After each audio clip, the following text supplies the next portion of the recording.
All right.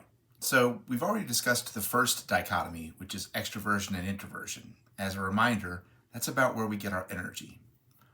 We talked about the second dichotomy, which is sensing and intuitive, which is how we absorb the world or how we observe the world around us through sensing or intuition. The third dichotomy isn't about how we absorb the world, and it's not how we get our energy. The third dichotomy is about how we make decisions, how we make judgment calls. We all make dozens of decisions on a daily basis. Some of them are big decisions, some of them are small decisions.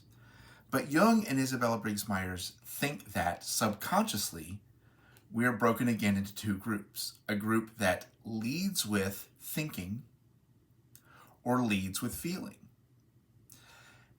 When I make decisions, I tend to use logic and thinking, and I also tend to use feeling and center on the good of other people. I tend to do both. Kind of like when I drive a car, I use two hands.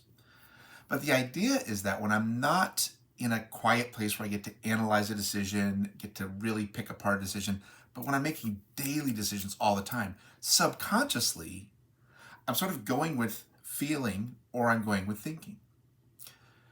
So this is how we make decisions. So I want you to think a little bit about when you make decisions. People with thinking preferences tend to map out pretty quickly the principles involved, the laws or policies involved sometimes.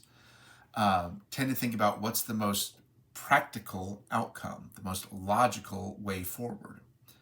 These are ways of making decisions that focus on quantifiable knowing in a sense. Whereas people with a feeling preference make decisions centered on the good of other people first. Principles and logic may show up, but the good of other people first.